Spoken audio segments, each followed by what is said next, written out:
Hey everyone, welcome to another interesting conversation on G News. Today we are very lucky to be joined by Dr. Ganesh Nana, who is a distinguished economist, to talk about the Fix, a proposal to confront constitutional and legislative frameworks that continue to enforce an outdated status quo perspective on Aotearoa. The Fix is about replacing that perspective with something that works much better for all of us now. Hey Ganesh, welcome to G News. Kia ora, and pleasure to be here. Thank you. It's really good to have you. Let's start with the problem that we're actually trying to solve. You've written that we've seen a concentration on the achievement of financial outcomes to the detriment of economic and community aspirations. Plus, we've got silos that encourage simple solutions to complex challenges, short-term horizons, and growth for growth's sake. Can you please outline for us a bit of a background here about these problems and how you came to write the Fix?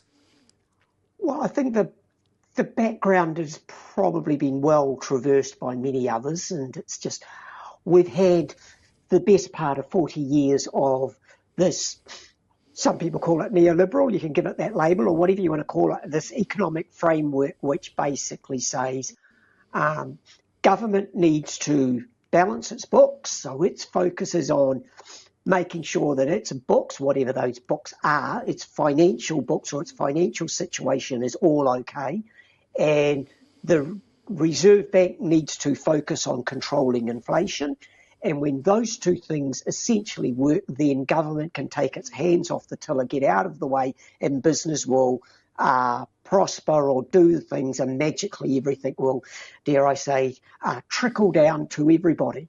That hasn't worked, despite whatever side of the fence you might be sitting on. Yeah, I find it very difficult to find any evidence that it's worked. And indeed, I find quite a lot of evidence to say it's actually made things a lot worse for many in our communities. It's not too difficult to find that. To me, as an economist who was brought up in the olden days, and in terms of the textbook, the two key tools that a government has are monetary policy and fiscal policy. The problem we have, unfortunately, is both of those policies have been, dare I say, sent to Siberia, for want of a better phrase. They've been sent to the sideline or put in the naughty corner. They're not allowed to do anything other than, as I said, fiscal policy, just control government spending or fix your books, and monetary policy, increase or decrease interest rates, control inflation. Those two things are, I think, the crystal clear example of our silo mentality.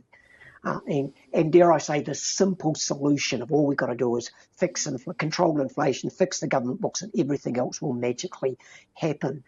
And we've just got to get past that. We've given it on, for argument's sake, we've given it a good run. 40 years is a good run for it, and some will argue, well, we haven't done it properly, et cetera, et cetera. In the textbook, it's never worked. I haven't found any other country where it's worked.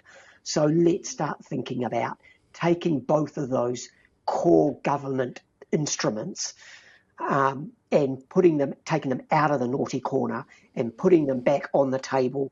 And then from there, we actually, what do we actually want them to do?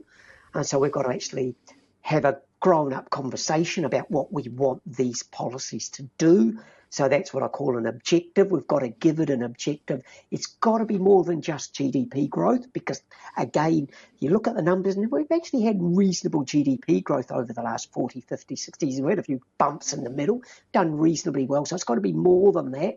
And then what do we actually want, dare I say, not just government, but our economy to do, and what is this thing called the economy? So that's where I've just gone back right to the very beginning and just asked, well, what do we want the economy to do? What's our objective for the economy? What's its purpose? And then out of that comes this Economic Governance Act, which really is, I just call it a legislative sledgehammer. We've got to get rid of the tying up in knots fiscal policy and monetary policy. We've got to release them to enable them to do the things that we want them to do. Yes, with 4 months to go before an election, we've got a lot of people now starting to pay some attention. So it's important that we talk about these problems and the solutions like the one you've proposed with the Economic Governance Act. Let's step through the Economic Governance Act, and the preamble at the beginning recognises the foundation provided by He Whakaputanga and Te Tiriti o Waitangi, doesn't it? So could you talk about that aspect first? Well, I mean, that's where right from the very beginning, or the foundations, if we want government to do something, it's got to derive its authority to do something from somewhere. It can't just go away and do it.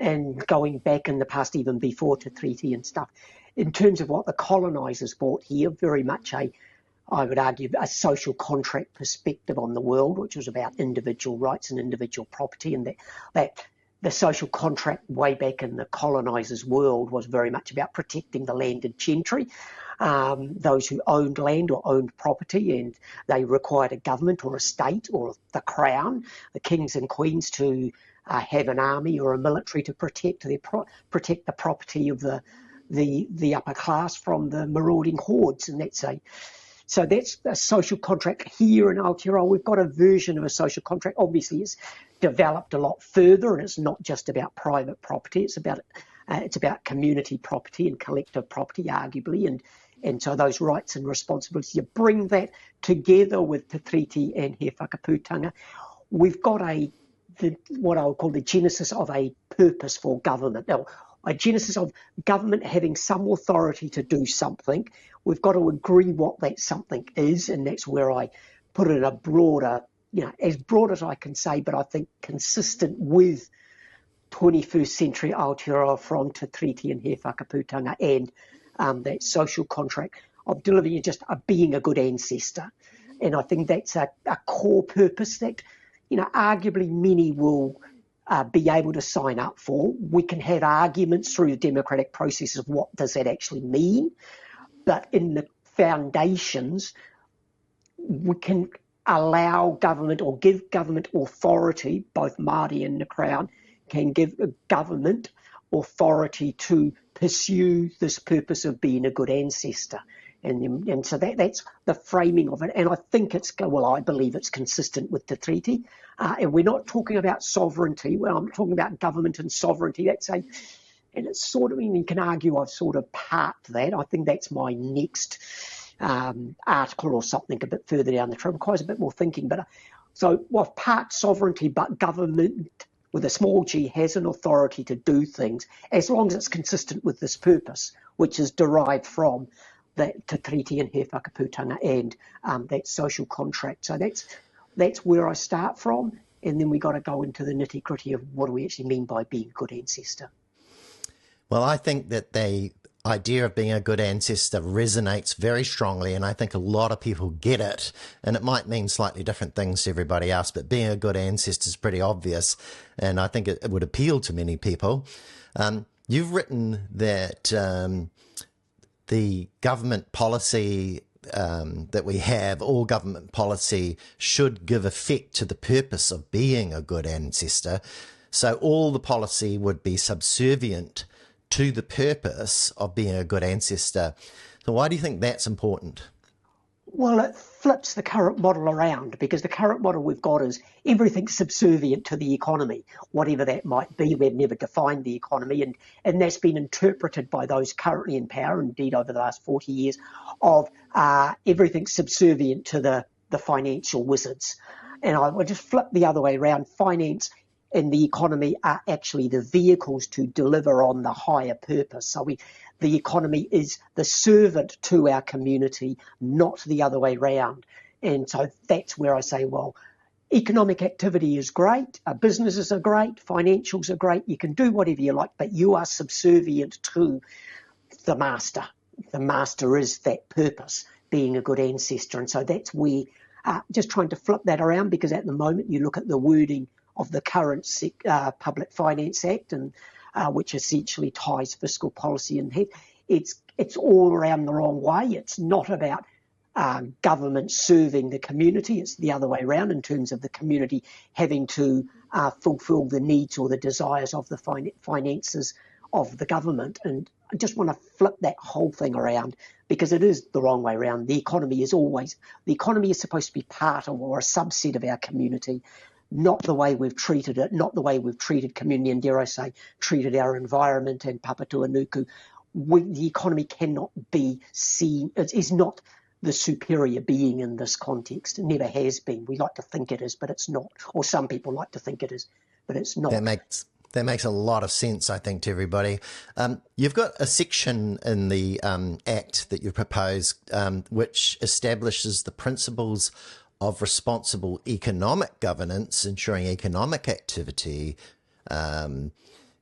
recognises its dependence and responsibility on a couple of pillars. And you talk about a kete of productive resources and a social floor. Could you please elaborate on the kete of productive resources and the social floor and why we need both these two pillars? Well, those are your two pillars that economic activity rests on. Economic activity cannot, or actually rests on and is dependent on and is responsible for. Economic activity cannot function or cannot do anything if it doesn't have a kete of productive resources, and I'll go into the details. And dare I say, I would argue it cannot do anything unless it meets a certain social floor, because obviously you cannot, and that social floor is driven or written by us in terms of that social contract or in terms of the treaty.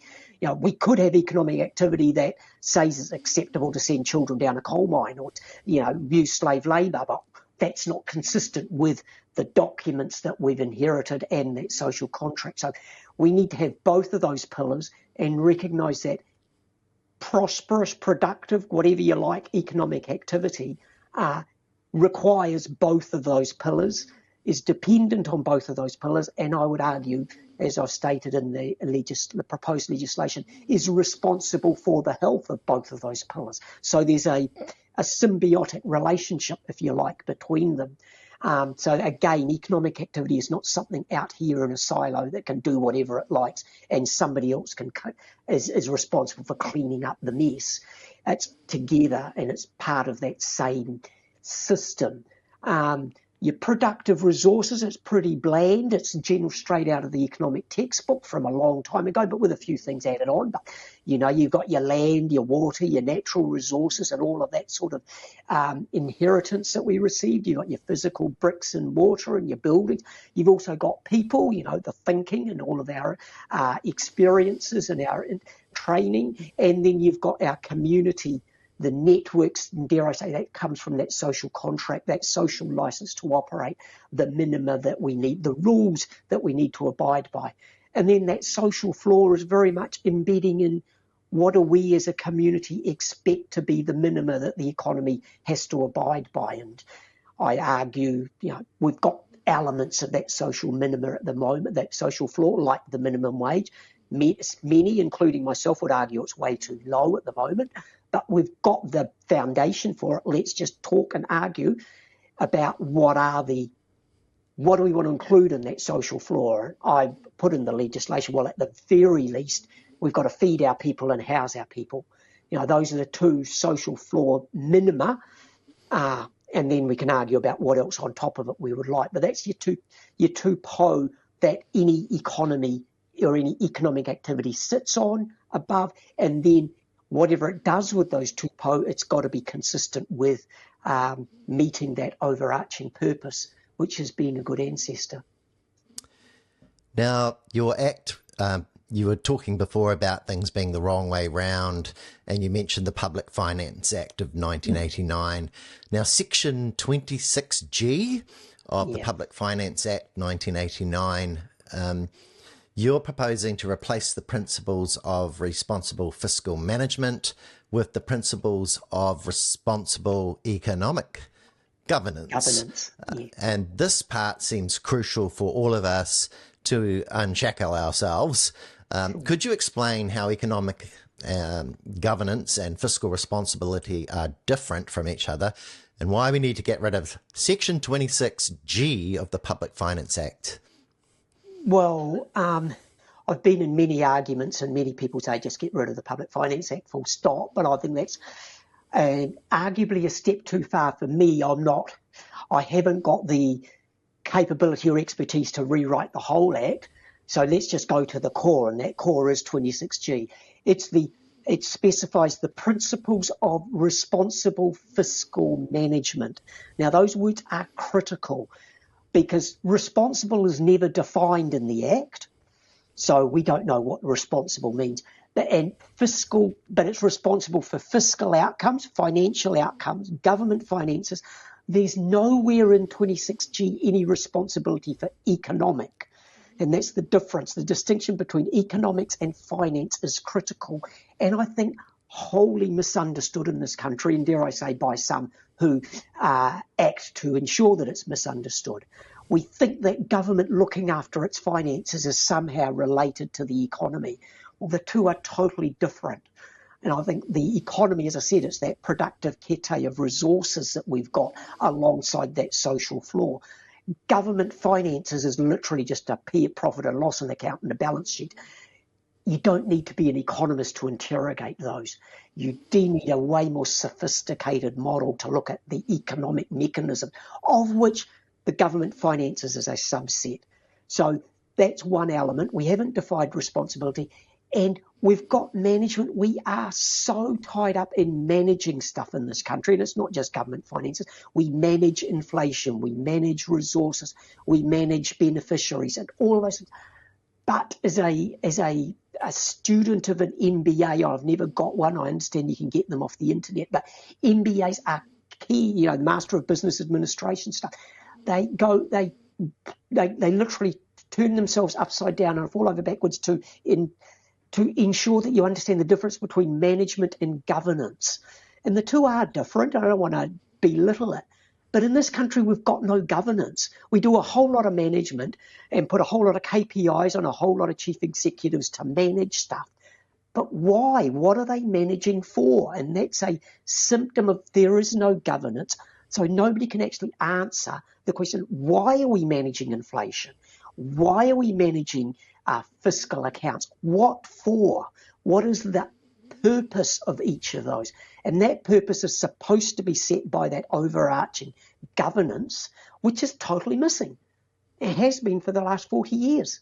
And so I just want to reimpose that and say, well, actually, we want governance, which is being a good ancestor, and responsible governance is governance that delivers on being a good ancestor. And so any management that's below it needs to be consistent with that governance objective, purpose, target, call it what you like.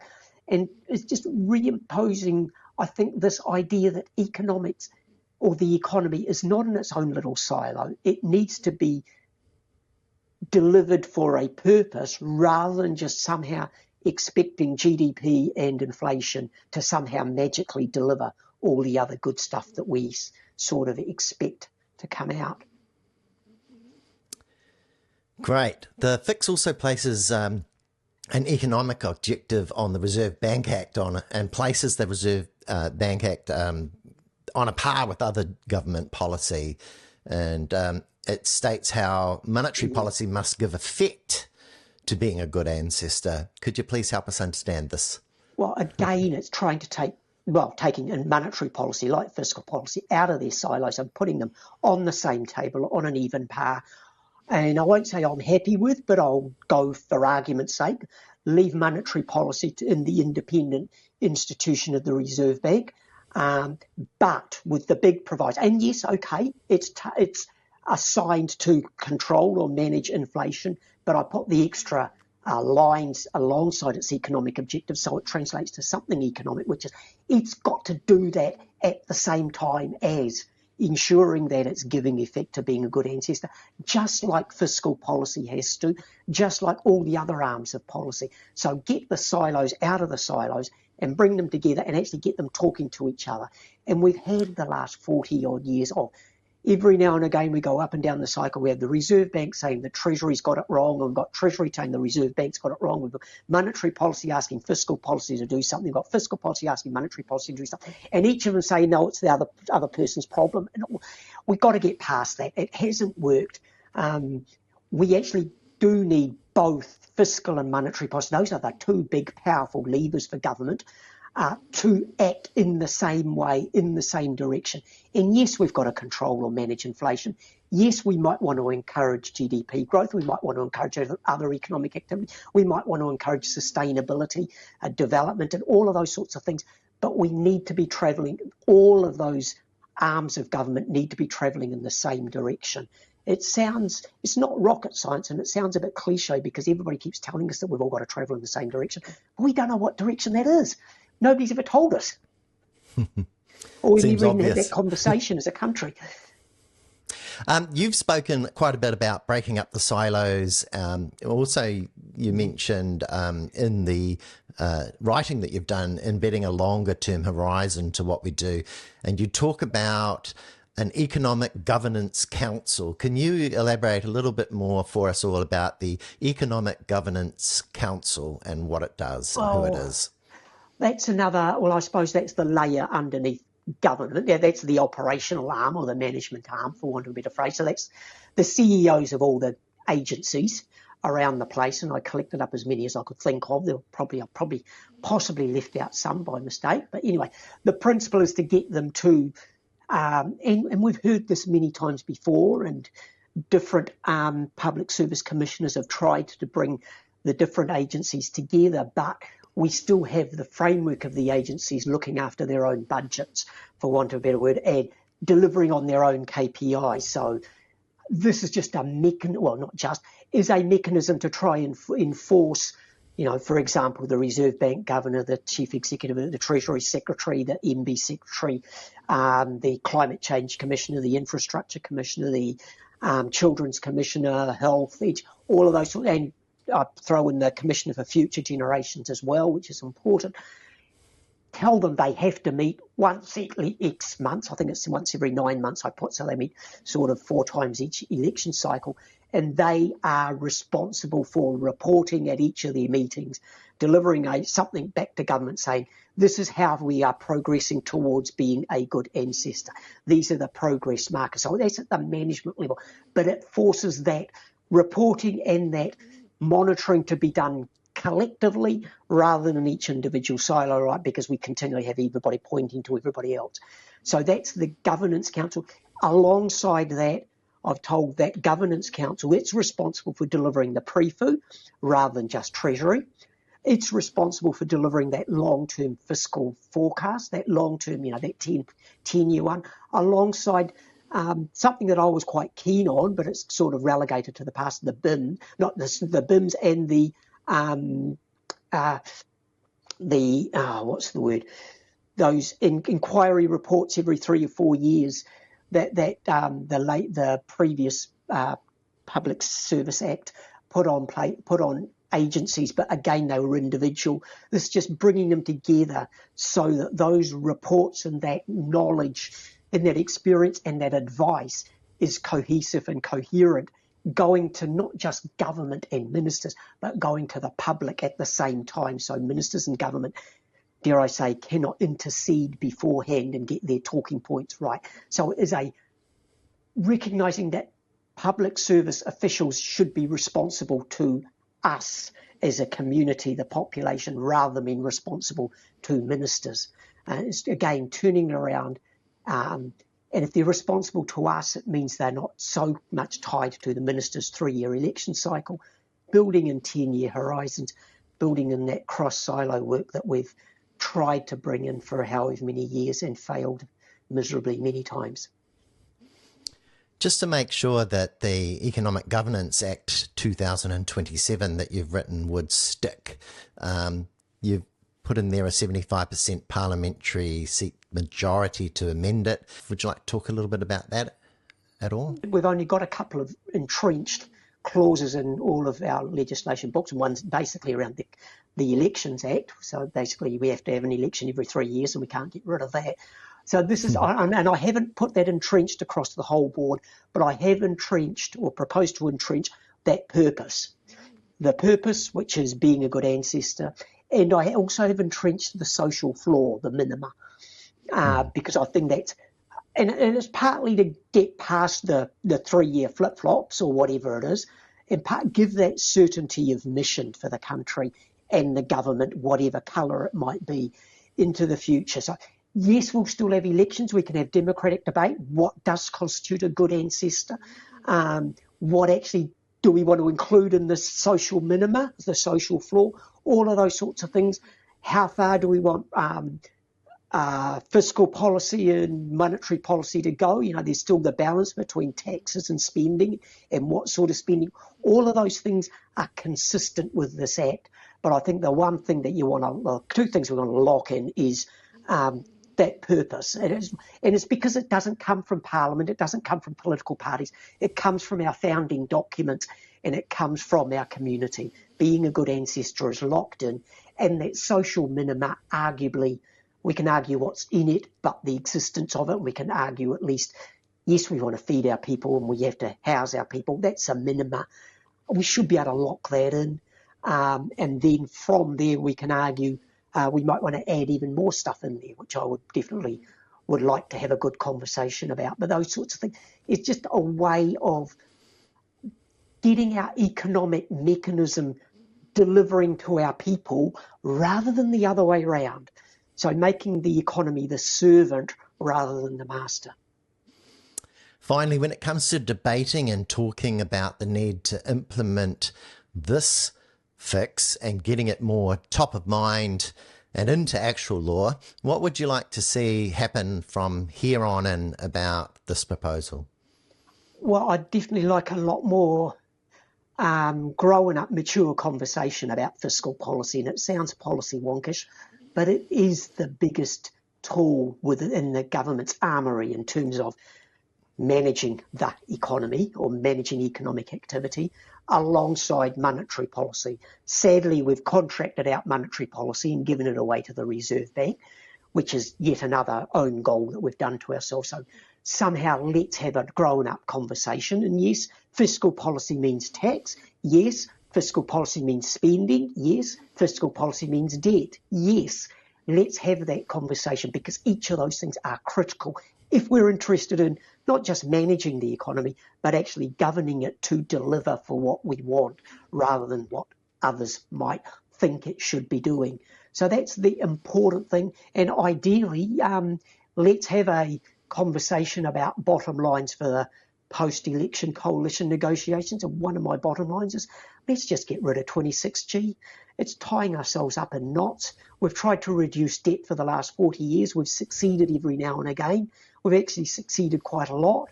We go ups and downs and tie ourselves in knots when it goes up by whatever it is, a few $100 million or even a few billion, but then it comes down. But why? What's it actually delivered us? You know, we might have succeeded on all of those alongside inflation, but we've got growing homelessness and we've got people in Aotearoa that can't access food in a country that literally produces enough food to feed 45 million people. I find it hard that we can't have an economic mechanism that feeds our people. It's a pretty low bar for me. And so I just, lock that in and let's have a good ask for all of our political parties to be a bit more grown up about this thing that we call the economy. Fabulous. Dr. Ganesh Nana, thank you so much for talking to us today. It's been very, very insightful and got us all thinking. And let's have more of those conversations, like you've said. Likewise. Appreciate it. Thank you.